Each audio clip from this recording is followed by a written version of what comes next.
പഠനത്തിന്റെ ഭാരം അനുഭവിക്കുന്ന വിദ്യാർത്ഥികളും കേസുകളുടെ പിരിമുറുക്കം കാരണം ബുദ്ധിമുട്ടുന്ന പോലീസ് ഉദ്യോഗസ്ഥരും നിരവധിയാണ്. സാമൂഹിക മാധ്യമങ്ങളുടെ സ്വാധീനത്താൽ ഇവർ വായനയുടെ ലോകത്തു നിന്നും അകലുകയും ചെയ്യുന്നു. എന്നാൽ ഇത് കൂടുതൽ മാനസിക സംഘർഷങ്ങൾക്കും വിഷാദത്തിനും വഴിവെക്കുകയും ചെയ്യും. വിദ്യാർത്ഥികളിലും പോലീസ് ഉദ്യോഗസ്ഥരിലും വായനാശീലം തിരികെ കൊണ്ടുവരിക എന്ന ലക്ഷ്യത്തോടെയാണ് കോതമംഗലം പോലീസ് സ്റ്റേഷനിൽ ശോഭന പബ്ലിക് സ്കൂൾ വായനശാല ഒരുക്കിയത്.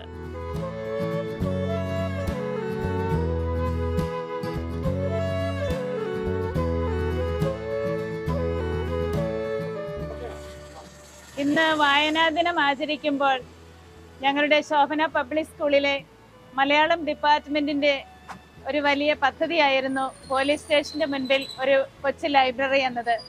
ഈ ഒരു സ്വപ്നം സാക്ഷാത്കരിക്കാൻ ഞങ്ങളുടെ അധ്യാപകരും കുട്ടികളും ഒരുമിച്ച് പരിശ്രമിച്ചു. അതിന്റെ ഫലമായിട്ട് ഇന്നിവിടെ ഞങ്ങൾ തുടങ്ങുന്ന ഒരു കൊച്ചു ലൈബ്രറി ഈ നാടിന്റെ തന്നെ വലിയൊരു പ്രകാശമായിട്ട് ഒരു വലിയ ലൈബ്രറി ആയിട്ട് രൂപപ്പെടട്ടെ എന്ന് ആഗ്രഹിക്കുകയും ആശംസിക്കുകയും ചെയ്യുകയാണ്. കോതമംഗലം പോലീസ് സ്റ്റേഷനിൽ വെച്ച് നടന്ന വായനശാലയുടെ ഉദ്ഘാടന ചടങ്ങിൽ Shobhana public school principal sister Annie Jose sub inspector PM അജിക്ക് പുസ്തകം കൈമാറി.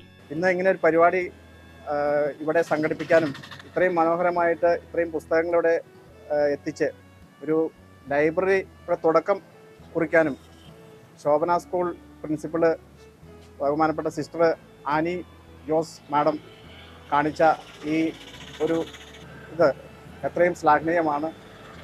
കുട്ടികളും ഇതിനോട് വളരെ സഹകരിച്ചിട്ടുണ്ട്. ഇത് തുടർന്ന് പൊതുജനങ്ങളുടെ സഹകരണത്തോടെ കൂടുതൽ അഭിവൃദ്ധിപ്പെടാൻ ഇടയാക്കട്ടെ എന്ന് ഈ അവസരത്തിൽ ആശംസിക്കുന്നു. വിദ്യാർത്ഥികളിൽ നിന്നും സമീപത്തെ വീടുകളിൽ നിന്നും ശേഖരിച്ച പുസ്തകങ്ങളും മാസികകളുമാണ് വായനശാലയിലുള്ളത്. ശോഭന പബ്ലിക് സ്കൂളിന്റെ ഈ പരീക്ഷണത്തിന് വിദ്യാർത്ഥികളിൽ നിന്ന് ആദ്യ ദിനം തന്നെ മികച്ച പ്രതികരണങ്ങളാണ് ഉണ്ടായത്. C Malayalam news, Ernakulam. പുതിയ വാർത്തകളും വിശേഷങ്ങളും ഇനി വിരൽ തുമ്പിൽ. എല്ലാ ഡിജിറ്റൽ പ്ലാറ്റ്ഫോമുകളിലും ഇപ്പോൾ സി മലയാളം ന്യൂസ് ലഭ്യം.